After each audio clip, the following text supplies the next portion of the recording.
नमस्कार शेतकरी बंधूंनो, मी ऋषी करत 2024मध्ये आलेला महापूर असेल किंवा अतिवृष्टी असेल, यामुळे शेती पिकाचं खूप सारं असं नुकसान झालं होतं आणि याच नुकसान भरपाईपोटी महाराष्ट्र शासनामार्फत आता जी आर काढण्यात आलेले. पहिल्या टप्प्यामध्ये हे 4 जी आर काढण्यात आलेले.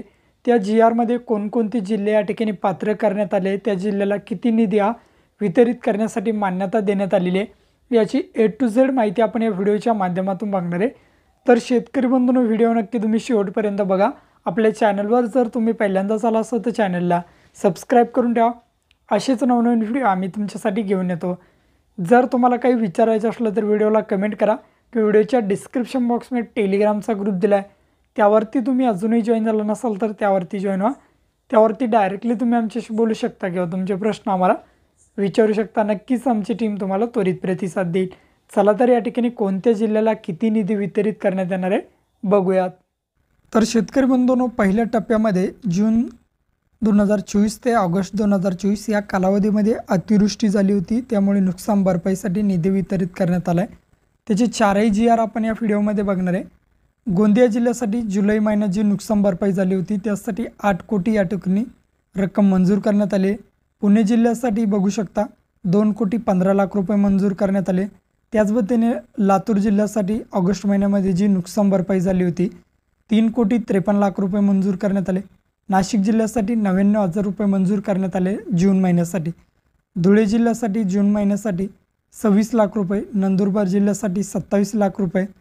जळगाव जिल्ह्यासाठी 6,22,00,000 रुपये मंजूर करण्यात आले. अहमदनगर जिल्ह्यासाठी या ठिकाणी 6,95,000 रुपये मंजूर करण्यात आलेले. आता अहमदनगर जिल्ह्यासाठी परत जुलै महिन्यामध्ये जी नुकसान भरपाई झाली होती त्यासाठी 6,40,000 रुपये मंजूर करण्यात आलेले.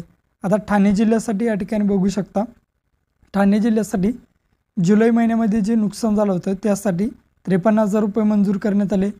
रायगड जिल्ह्यामध्ये जे नुकसान झालं होतं जुलै महिन्यामध्ये 1,90,00,000 रुपये मंजूर करण्यात आले. रत्नागिरी जिल्ह्यामध्ये जुलै महिन्यात जे नुकसान झालं होतं त्यासाठी 36,00,000 रुपये मंजूर करण्यात आले. आणि सिंधुदुर्ग जिल्ह्याला जुलै महिन्यामध्ये जे नुकसान झालं होतं त्यासाठी 83,00,000 रुपये मंजूर करण्यात आले.